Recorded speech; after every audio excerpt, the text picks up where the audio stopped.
Hello, and welcome to the show that I lovingly call the Woodruff Report. I am your host, David Woodruff, and today I'm going to start by talking a little football. Unfortunately, it's not any football played at a high level because I'm going to be talking about the train wreck that is the San Francisco 49ers, or as I wish they would just hurry up and be called, the Santa Clara 49ers. So the Niners are the laughingstock of the NFL after their 2-14 season. And I really thought that the 2-14 season would be the worst thing to come of this. But no, there's been more controversy and more futility once the season has ended. First of all, they couldn't even tank correctly. They couldn't get the number one pick after beating the St. Louis Rams and gifting the Cleveland Browns the first overall pick, but that's okay. I'll take a win any day of the week. But they botched the firing of Chip Kelly and GM Trent Baalke. Now, in any other situation, I would be celebrating, jumping around. I'd be ecstatic with the fact that Trent Baalke is finally gone. The tyrant who deconstructed and ruined the 49ers franchise has finally left. But Jed York and the absolutely ridiculous front office of the 49ers still found a way to mess this up. So bravo on beating the Rams when in position to get the first pick. Bravo, 49ers. You really find great ways to win games. You really win the most important games. So anyway, what I was saying, the 49ers fired both Chip Kelly and general manager Trent Baalke earlier this week. So this had to be coming even from Jed York, knowing what a terrible owner he is. Unfortunately for 49ers fans, it's been said that Jed York will continue his job as owner, overseeing the 49ers organization. So we're still going to have to deal with Jed York. But Baalke is gone, and so is Chip Kelly. So the product this season on the field for the 49ers was horrendous. And yet, the management couldn't even fire their coach, Chip Kelly, who should probably never have been hired to begin with. They couldn't even fire him correctly. So here's what went down. Reports of the firing were springing up everywhere. So, in a press conference after the 49ers versus Seahawks game, a game in which the 49ers actually played some of their best football of the season, losing 25-23. So, after that game, Chip Kelly had to answer questions in the press conference about his job security. That should never happen for a head coach. He should never be having to address the media talking about if he's going to have his job the next season or not. So, reports were surfacing. Chip had to answer these questions, and then after this, he was awkwardly fired and relieved of his duties. So not only did he have to put on a confident face and try to act like, oh, nothing's wrong, yeah, I'm gonna keep my job, everything's gonna be okay. He then had to be embarrassed by having his job taken away from him after he had to confidently address the media saying that nothing's wrong. So that's what went down. Congratulations. You couldn't even fire someone correctly, 49ers front office. So there's been a lot of stuff going on from other angry 49ers fans, like myself. So obviously Trent Baalke felt comfortable under York, who is even worse than Baalke in the fact that he never admits that he's wrong. But Trent Baalke was clearly a terrible general manager. He deconstructed the whole 49ers roster that was really flourishing under Jim Harbaugh. In those final years at Candlestick Park, the 49ers were a consistent Super Bowl threat, and Baalke really just series of absolutely I hate to say it, stupid personnel decisions. He deconstructed that great roster. That defense has become horrible. Kaepernick has become horrible. The offense is horrible. And Baalke is really a major character in what happened to all of this. So there have been some pretty hilarious stories, in my opinion, about how bad the 49ers front office is. Like, Trent Baalke was just so bad at his job. If I'm obviously struggling for words here, but if anybody in any other position in a major corporation, for example, professional sports, was as bad at their job as Trent Baalke was at his, they would have been gone immediately. So I'll give you some examples of why Trent Baalke was such a bad GM. And let's keep in mind that before the 2016-17 season even started, he managed to ruin and deconstruct the tremendously good team that Jim Harbaugh had put together in the final years at Candlestick. In fact, in the final year, before the 49ers moved to Levi's, they went 12-4. 12-4, 8 games over 500. Under Harbaugh, they were a perennial Super Bowl candidate, and they were a given for the playoffs every year. The Seahawks-Niners rivalry was actually a big thing, unlike what it is now. Anyway, so congratulations, Trent Baalke. Not only did you deconstruct and ruin that roster, he ruined this roster. The defense is awful. Do you remember how great that defense was? Patrick Willis, Navarro Bowman, that incredibly good D-line, Justin Smith, that great secondary, Dante Hittner, Deshaun Golson, etc., etc. The list goes on and on. They've all walked. They're all gone. Frank Gore's gone. The offense has become this Chip Kelly thing. I don't really know what to call it. They try to run the up-tempo, and it's just 3 and out after 3 and out, and then they have to give the ball to the other team against the horrible defense, and everything just spirals down and down the toilet, and flush, there goes the Niners' chances of winning. So Trent Baalke annihilated that tremendous roster. But just during the 2016 season, he's made some horrible personnel decisions. First of all, this story surfaced recently that Coach Chip Kelly actually wanted to draft Dak Prescott, but the Niners front office stood in his way. Dak Prescott, think about that. He went 12-4 with the Cowboys this year, is one of the rookie sensations, an MVP candidate, and he was there for the 49ers taking. But Trent Baalke, Jed York, you'll notice a common theme here, Jed York and Trent Baalke ruining everything. So instead of taking Dak Prescott, which Chip Kelly had wanted, the 49ers instead took this guy Jeff Driscoll out of Louisiana Tech. Bravo, 49ers, you took Jeff Driscoll instead of Dak Prescott. What a great move that turned out to be. Just another reason, another statement, another thing that happened that shows how horrible the 49ers front office is. Now let's think about some of the personnel moves that this front office has made this year. So the quarterback woes were evident in the preseason.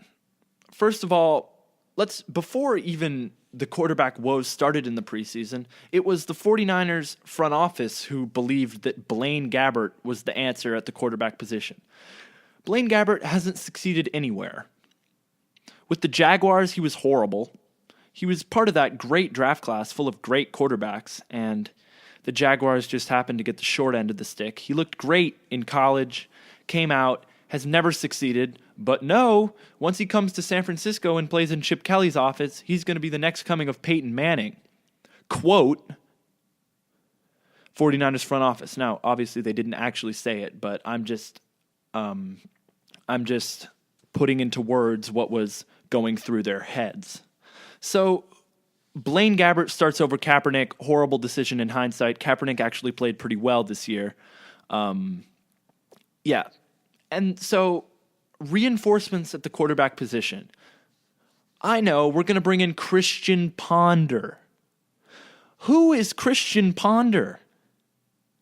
Oh, wait. He was the third string quarterback in Minnesota and was out of football. He was out of football. Can you believe this? This is the guy that the 49ers brought in, a guy who was out of football. He's going to solve the quarterback woes? Genius. Or should I say, worst personnel decision ever made in the history of football. That might be a little extreme, but I don't know about that. Anyway, so Trent Baalke is clearly a bad GM. I'm glad he's finally gone. You can see that imagine if a weatherman was as bad at his job as Trent Baalke is at his. He would say it rains every day and it would never rain.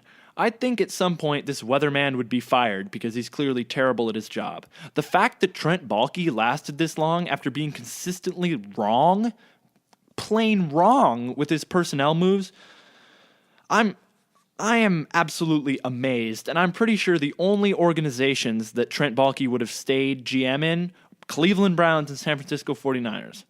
Notice something familiar about those two teams? Oh yeah, they're the worst in football. So while Jed York has been busy swimming in these new Levi profits, by the way, a quick side note on Levi Stadium. So it's obviously not created the atmosphere that Candlestick used to have. It hardly ever sells out. There's hardly any crowd noise. There are probably more opposing teams' fans in the stadium than 49ers fans. But to defend the fans of the 49ers, who would show up to a 49ers game when Colin Kaepernick is throwing to the wide receivers Quentin Patton and Jeremy Curley? Gee, that's a high-powered attack. That looks like an entertaining product on the field. Wow, I want to go watch a game because I really love the way Quentin Patton runs bad routes and never gets open, or Jeremy Curley gets 3 catches for -5 yards in a game. That's what I want to go do with my Sunday afternoon. So that's just my quick note about the lack of attendance at Levi Stadium. Maybe the 49ers management should put out a product on the field that people actually want to see instead of is a waste of time to see, and then people will show up and create the atmosphere that has been so sorely lacked at Levi Stadium.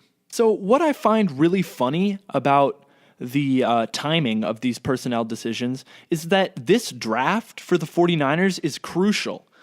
The 49ers do have the number 2 overall pick, and they really need it to be a hit because this roster is bereft of talent. And so not only do they have to get this first round draft pick right, but they need the second and at least one other. They need 3 really good players to come out of this draft class if they hope to be competitive next year. Because these last few drafts that the 49ers have been completely wasted. Why? Well, I'll tell you. They drafted D linemen in the last 2 drafts. This last year, DeForest Buckner, and the year before that, Eric Armstead.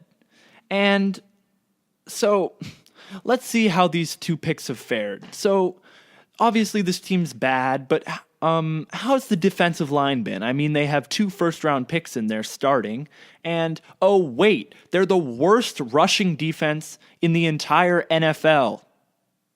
32 out of 32, a good margin behind the Cleveland Browns, most rushing yards given up per game, easily in the National Football League.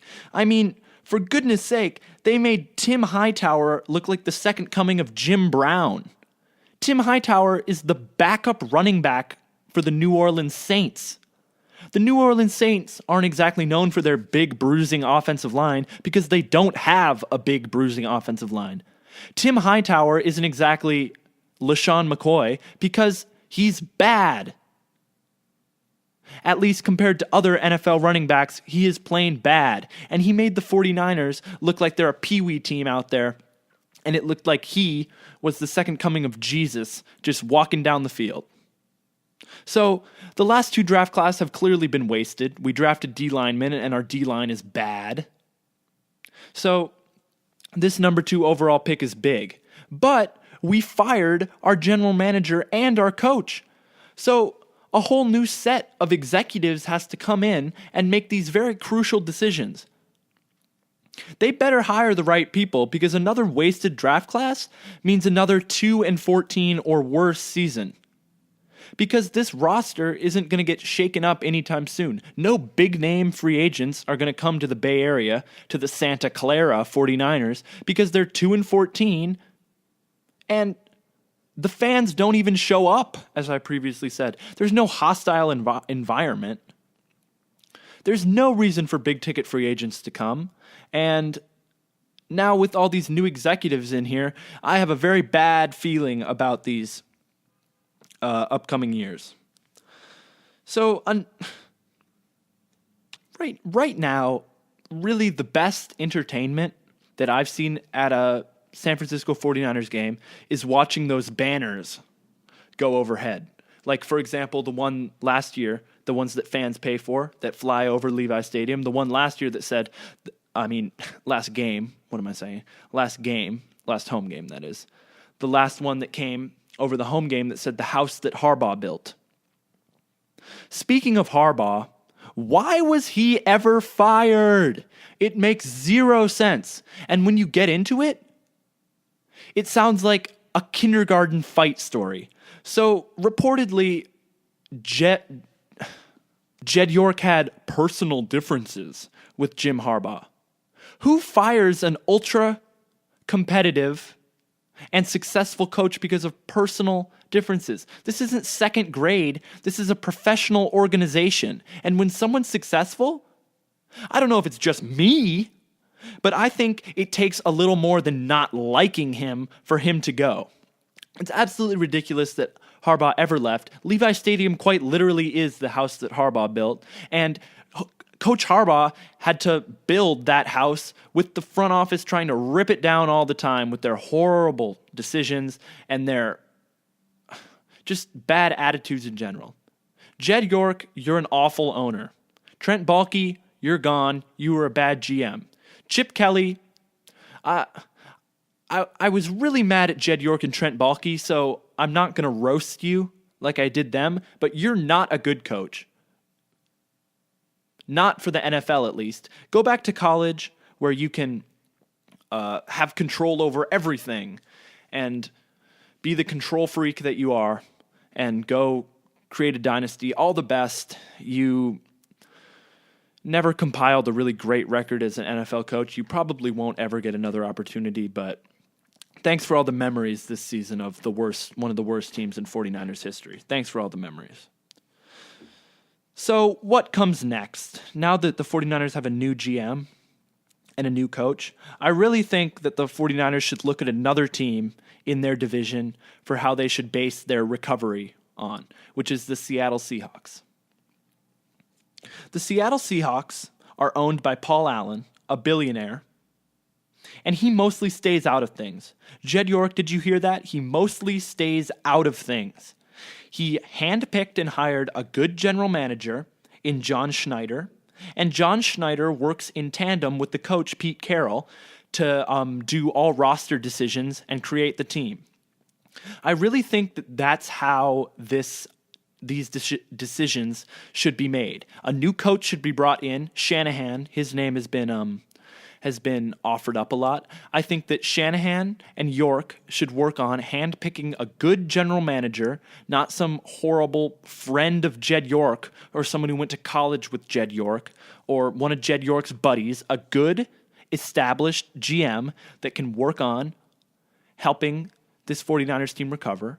And I think that Shanahan and this new general manager, whoever he may be, or maybe another coach, not Shanahan, should work in tandem, working on these roster decisions and try to make this team competitive again.